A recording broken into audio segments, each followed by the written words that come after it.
شریعت اسلامیہ نے جن متبرک راتوں میں جاگنے اور عبادت کے ذریعے انہیں زندہ رکھنے کی تعلیم دی ہے، ان میں شعبان کی 15ویں رات بھی ہے، جسے شب برات کہا جاتا ہے۔ ہمارے نبی کریم صلی اللہ علیہ وسلم کے پاکیزہ زمانے سے لے کر صحابہ کرام، تابعین اور تبع تابعین رضی اللہ عنہم اجمعین تک ہر زمانے میں اس رات کی فضیلت سے فائدہ اٹھانے کا اہتمام کیا جاتا رہا، اور اللہ کے نیک بندے ہر زمانے میں اس رات کے اندر خصوصی عبادت کا اہتمام فرماتے رہے۔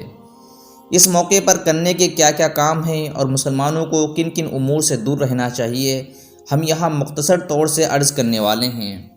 شب برات کیا ہے؟ شب برات کی شرعی حیثیت کیا ہے؟ کیا شب برات کے دن رزق اور عمر کی تقسیم بھی کی جاتی ہے؟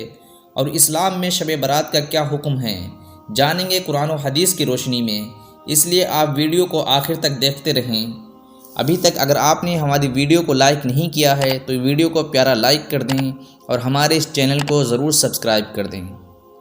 شعبان کی 15ویں شب برات کہلاتی ہے، یعنی وہ رات جس میں مخلوق کو گناہوں سے بری کر دیا جاتا ہے۔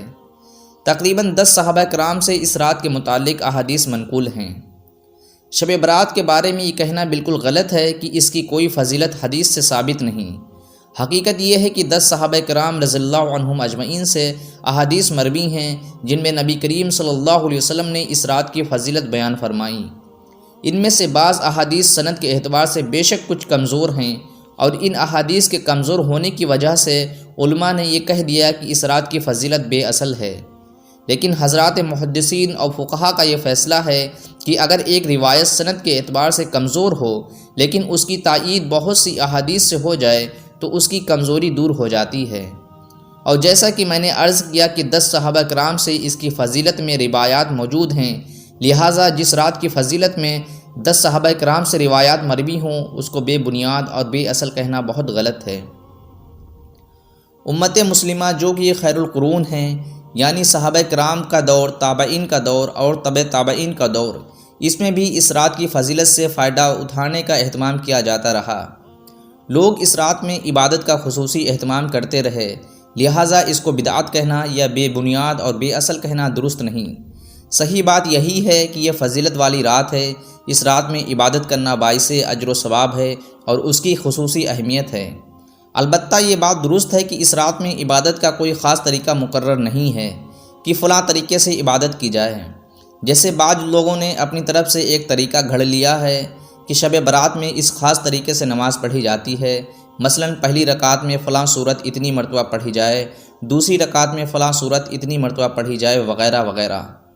اس کا کوئی ثبوت نہیں، یہ بالکل بے بنیاد بات ہے، بلکہ نفلی عبادت جس قدر ہو سکے وہ اس رات میں انجام دی جائیں، نفل نمازیں پڑھی جائیں، قرآن کریم کی تلاوت کریں، ذکر کریں، تسبیح پڑھیں، دعائیں کریں، یہ ساری عبادتیں اس رات میں کی جا سکتی ہیں، لیکن کوئی خاص طریقہ ثابت نہیں۔ اس رات میں ایک اور عمل ہے جو ایک روایت سے ثابت ہے، وہ یہ ہے کہ حضور نبی کریم صلی اللہ علیہ وسلم جنت البقیع میں تشریف لے گئے۔ اب چونکہ حضور نبی کریم صلی اللہ علیہ وسلم اس رات میں جنت البقیع میں تشریف لے گئے، اس لیے مسلمان اس بات کا اہتمام کرتے ہیں کہ شب برات میں قبرستان جائیں۔ لیکن جو چیز نبی کریم صلی اللہ علیہ وسلم سے جس درجے ثابت ہو اسی درجے اسے رکھنا چاہیے، اس سے آگے نہیں بڑھنا چاہیے۔ لہٰذا ساری حیات طیبہ میں رسول کریم صلی اللہ علیہ وسلم سے ایک مرتبہ جانا مروی ہے کہ آپ شب برات میں جنت البقیع تشریف لے گئے۔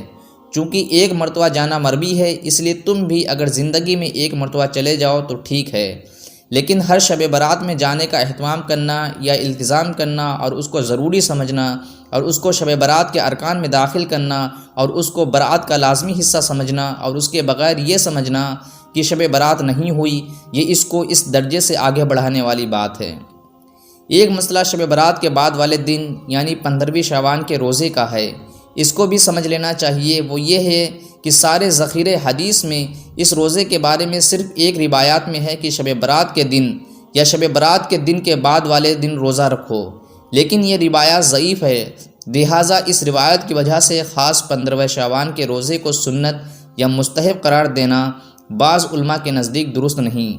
البتہ پورے شعبان کے مہینے میں روزہ رکھنے کی فضیلت ثابت ہے، لیکن 28 اور 29 شعبان کو حضور نبی کریم صلی اللہ علیہ وسلم روزہ رکھنے سے منع فرمایا کہ رمضان سے 1-2 روز پہلے روزہ مت رکھو۔ تاکہ رمضان کے روزوں کے لیے انسان نشاط کے ساتھ تیار رہے۔